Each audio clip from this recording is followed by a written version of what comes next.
And के we लिए। ask ourselves, there are thousands of churches, which one shall I join? तो आप सोचते हैं कि यहाँ तो हजारों कलीसिया हैं, मैं किस कलीसिया में जाऊं? It's like going to a station where there are 1,000 trains. Which train shall I get onto? और जैसे आप स्टेशन पे जाएं, हजारों ट्रेनें आपको दिखाई देंगी, लेकिन चढ़ना मुझे कौन सी ट्रेन में है? I look at my ticket. फिर मुझे अपनी टिकट के अंदर देखना है, Ticket says Delhi. और टिकट में लिखा है Delhi. So, if there are a few trains going to Delhi, I can get onto them. That will take me to Delhi. और अगर कुछ ऐसी ट्रेनें हैं जो दिल्ली की तरफ जा रही हैं, तो मुझे उसमें चढ़ना है, क्योंकि वही मुझे So, दिल्ली ले जाएंगे। think of a huge station with 1,000 trains. और ऐसा जरा सोचिए कि एक बड़ा सा स्टेशन है जहां पर 1000 ट्रेनें हों, And maybe 10 of them only are going to Delhi. लेकिन केवल मात्र 10 ट्रेनें ही दिल्ली तरफ जा रही हैं। I can get into any one of those 10 मैं उसमें से किसी के भी अंदर जा सकता because हूँ, they are going to Delhi. क्योंकि वे दिल्ली जा रही हैं। How do I know? मैं कैसे इसको जानूं? When I get in, जब मैं अंदर जाऊंगा I find every hour I'm getting closer to Delhi. तो मुझे पता चलेगा कि हर घंटे में दिल्ली के और नजदीक जा रहा हूँ। It's like that with churches. और ऐसे ही कलीसियां होनी चाहिए। Today's churches are going in so many different directions. आज की कलीसियां बहुत ही अलग अलग दिशाओं में बढ़ रही हैं। You go there and the direction you get is in a certain way. और आप जाते हैं और आप जो आपको उनके द्वारा जो दिशा मिलती है वह अलग होती है। Some churches you go, they'll tell you how to make more money. किसी कलीसियाओं में आप जाते हैं, वे आपको बताते हैं कि कैसे पैसा और बनाया That जाए। is their goal. That's their destination. उनका यही मकसद है और उनकी यही मंजिल है That God will give you a better house and a better car and a better job on this earth. कि परमेश्वर केवल इस पृथ्वी पर आपको कैसे अच्छा घर और अच्छी कार दे सकता So है। I look at my ticket in Romans 8:29. और जब रोमियो 8:29 से मैं अपनी टिकट को जांचता हूँ, See, God has written destination becoming more like Christ. और यहाँ पर मुझे पता चलता है कि परमेश्वर ने जो मंजिल लिखी है कि कैसे मैं यीशु के समान और बनूं, Not getting a bigger house and a bigger car. और केवल बड़ा घर या बड़ी कार मिलना नहीं लिखा। So I don't criticize them. मैं उनकी निंदा I नहीं say, करता। okay, there are some people who want to travel in that destination, let them go. But I want to get off that train. अगर कोई ऐसे लोग हों जो उस दिशा में बढ़ना चाहते हैं तो आप उन्हें जाने दो, लेकिन मुझे इसमें नहीं आगे बढ़ना है। That's not where I'm going. और यह उस दिशा में नहीं है जहाँ मुझे जाना I'm है। looking for a train where I get in and it makes me more like Christ every year. और मुझे उस ट्रेन में सवार होना है जो हर साल यीशु मसीह के समान और आगे मुझे ले जाए। That's the church I want to be a part of because that is my destination. और ऐसी कलीसिया में मुझे रहना है क्योंकि वही तो मेरी मंजिल है। That is where the body of Christ is being built. और यही जगह है जहाँ पर मसीह के देह का निर्माण होता है। We need to understand the real Jesus. हमें जो वाकई का यीशु है उसे समझना है। You know, in 2 Corinthians आइए दूसरे कुरिन्थियन में chapter 11, उसका 11 अध्याय, Paul tells the Corinthians, पौलुस कुरिन्थियन को बता रहा है। you know, the Corinthians had so many problems in that church. आप देखिए कुरिन्थियों के कलीसिया में बहुत सारी समस्याएं थी। They were going to court against each other. वे एक दूसरे को न्याय करने के लिए कोर्ट तक जाते थे They were very rich. और वे बहुत धनी थे। They were happy with their money. वे अपने धन से बहुत प्रसन्न थे। See, only rich people can take you to court. और जो धनवान व्यक्ति हैं वही केवल आपको अदालत में घसीट सकते हैं। Poor people can never take you to court. गरीब आदमी आपको कभी भी अदालत नहीं ले जा पाएगा। That's written in the Bible. Bible के अंदर, शास्त्र के अंदर ये लिखा है। It's written in James chapter 2. और याकूब के 2 अध्याय में ये लिखा है, Only rich people can take you to court. जो धनवान व्यक्ति है वही आपको अदालत में ले जा सकते हैं। And it's true also. और ये सच भी है। So the Corinthians, many of them were rich people. और कुरिन्थियों जो हैं वह एक धनी लोग थे They could take people to court. और वे कोर्ट में ले जाने के लिए सक्षम थे। And they were very selfish people. When they came with their lunches to the meetings, they wouldn't share their lunch with anybody. They would eat it all themselves. और वे स्वार्थी लोग थे कि जब भी वे सभाओं में आते थे अपना खाना लेकर आते थे, एक दूसरे के And साथ बांटने में डांटते नहीं थे। The fellow living in adultery, they say, okay, we are all weak. Let him also be part of the church. और एक ऐसा कोई व्यक्ति था जो व्यभिचार में था, वे उसे अनुमति देते थे। वे सोचते थे ठीक है, हम में से हर कोई कमजोर है, There were वह no भी रह सकता there were है। no standards in that church. There were no standards. और वहां पर कोई एक किस्म का ढंग नहीं था। But when they came together, और जब वे साथ में आते they would all speak in tongues. और वे अन्य भाषाओं में सब एक All साथ of them. बोलते, They would all speak in tongues. And there was all confusion in the church. और वहां पर बहुत सारी उलझन थी कलीसियाओं And में। if some unbeliever came in, they think there's a bunch of mad people here. और अगर कोई अविश्वासु आता तो वे समझते थे कि यह कोई पागलों का समूह है। It's all written there. What I'm telling you is all written in 1 Corinthians. और जो कुछ मैं आपको बयान कर रहा हूँ ये सारी बातें कुरिन्थियों के पत्री में लिखी है। And Paul says, I know the reason why all these problems are there. और पौलुस कहता है मैं उस वजह को जानता हूँ कि ये सारी समस्याएं किस कारण हैं। 2 Corinthians 11:4. दूसरा कुरिन्थियन उसका 11 उसका 4। Somebody has come to you and preached another Jesus. यदि कोई तुम्हारे पास आकर किसी दूसरे यीशु का प्रचार करे and you receive, you accept it. और अगर आप स्वीकार करें Who is this different Jesus? कि ये दूसरा यीशु कौन है, Jesus is a name. यीशु मसीह एक नाम है। There are many Jesuses. बहुत सारे यीशु हैं। You know, if you go to Spain, there are many people whose name is Jesus. अगर आप स्पेन में जाएंगे तो आपको यीशु नाम के बहुत सारे लोग मिलेंगे। Go to Mexico, there are many people there whose actual name is Jesus. अगर आप मैक्सिको में जाएंगे तो आपको ऐसे ऐसे काफी लोग मिलेंगे जिनका वाकई में नाम यीशु है। In South America, there are many people whose name is Jesus. और साउथ अमेरिका के अंदर भी बहुत सारे ऐसे लोग हैं जिनका नाम यीशु है। So when you say we follow Jesus, और जब आप कहते हैं कि मैं यीशु के पीछे चल रहा हूँ, I say which one?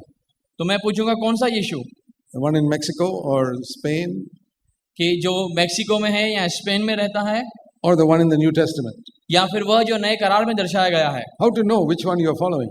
कैसे पता लगे कि आप किसके पीछे हैं? One simple test. एक साधारण सी परख है।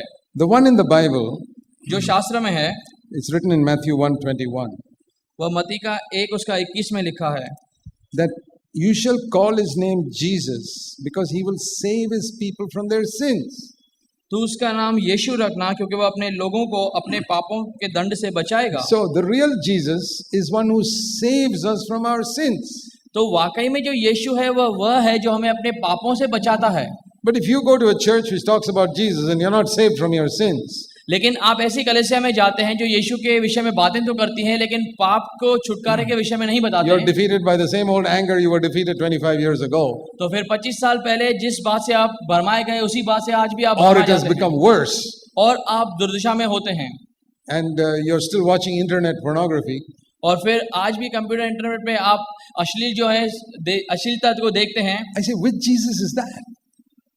Which Jesus is that? तो फिर कौन से यीशु है ये? That is another Jesus. ये तो कोई और यीशु है। I don't want to be following another Jesus. मैं नहीं दूसरे यीशु के भी चलना चाहता।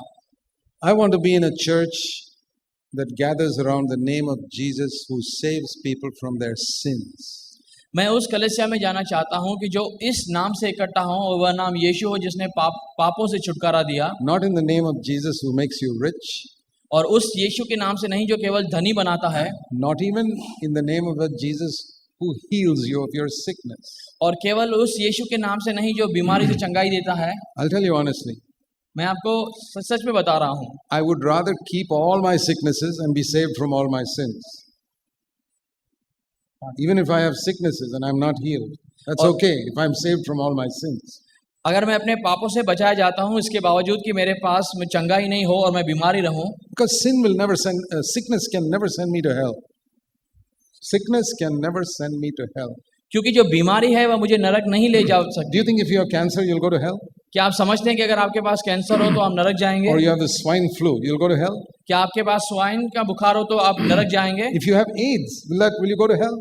यहाँ आपके पास एड्स हो तो क्या आप नरक जाएंगे? No sickness can send you to hell. कोई भी बीमारी आपको नरक नहीं भेजती, Only sin can send you to hell.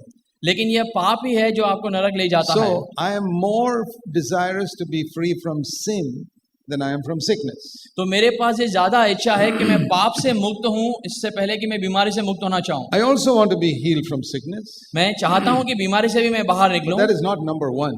लेकिन ये पहले स्थान पे नहीं आता, That is number two. वह दूसरे स्थान पे आता है। I want to be saved from poverty also because I don't want to live on the streets like a beggar. और मैं गरीबी में भी नहीं रहना चाहता क्योंकि मैं नहीं चाहता हूँ कि मैं गलियों में भिखारी के समान जीऊं। But that is number three. लेकिन यह तीसरा स्थान है। Number one is to be saved from my sin. सबसे पहला स्थान कि मैं अपने पापों से मुक्त रहूं। So I want to be in a church that's और फिर helping me to be saved from my sin. और मैं ऐसी कलीसिया में रहना चाहता हूं जो मुझे अपने पापों से छुटकारे के विषय में बताए। And I want to preach in such a way that I can save people from sin. और मैं ऐसा प्रचार करूं कि लोगों को पाप के विषय में, छुटकारे के, उद्धार के विषय That में is the बताऊं। meaning of preaching in the name of Jesus. और यही बात का मतलब निकलता है कि यीशु मसीह के नाम से प्रचार करना। See, let me show you Matthew chapter 7. मत्ती का 7 अध्याय में मैं आपको बताना चाहता हूं। Now you'll understand this verse better. और अब यहाँ पर आप इस वचन को और ज्यादा समझ पाएंगे। You have read this verse many times, but today you'll understand it for the first time. आपने यह बहुत सारे समय पढ़ा होगा, लेकिन आज पहली बार आप इस वचन को समझ पाएंगे। So I want to paraphrase it and give you a picture of what happens at the judgment seat of Christ. और मैं आपको एक दृश्य के द्वारा समझाना चाहता हूँ कि उस यीशु के न्याय सिंहासन के पास क्या क्या हो रहा This है। is Matthew 7, verse 22 and 23. मत्ती का 7 उसका 22 और 23 पद हम पढ़ते हैं। So they all stand before Jesus, वे सब लोग यीशु के सामने खड़े हैं and many will come and say, और बहुत सारे लोग आके कहते हैं Lord, we prophesied in your name. कि परमेश्वर, हमने तेरे नाम से भविष्यवाणियां की, We cast out demons in your name. हमने दुष्ट आत्माओं को भी तेरे नाम से We निकाला did miracles in your name. और हमने तेरे नाम से बहुत चमत्कार किए। And Jesus says, और यीशु कहते हैं, in my name, मेरे नाम में, in the name of Jesus who came to save people from sin. क्या उस यीशु के नाम में जो लोगों को पाप से छुटकारा देने के विषय में आया। And verse 23, you lived in sin, और 23 पद में लिखा गया, तुम खुद ही पाप में जिए, and other people were living in sin. दूसरे लोग भी पाप में जी रहे थे, But in this name, लेकिन इस नाम में you didn't deliver anybody from sin. तुमने किसी को भी पाप से छुटकारा नहीं दिया, You just delivered them from sickness. लेकिन केवल तुमने उन्हें बीमारी से You बाहर just निकाला, delivered them from demons. केवल दुष्ट आत्माओं से तुमने उन्हें छुटकारा दिलाया। But my name, Jesus, means to deliver them from their sin. लेकिन मेरा नाम यीशु इस बात को मायने रखता है कि आप उन्हें पाप से बाहर So निकालते। what did you prophesy in my name? तो फिर क्या आपने मेरे विषय में, मेरे नाम से Did you भविष्यवाणी की? understand my name at all? क्या आपने मेरे नाम को जान भी पाए कि उसका मतलब क्या है? And their mouth will be shut.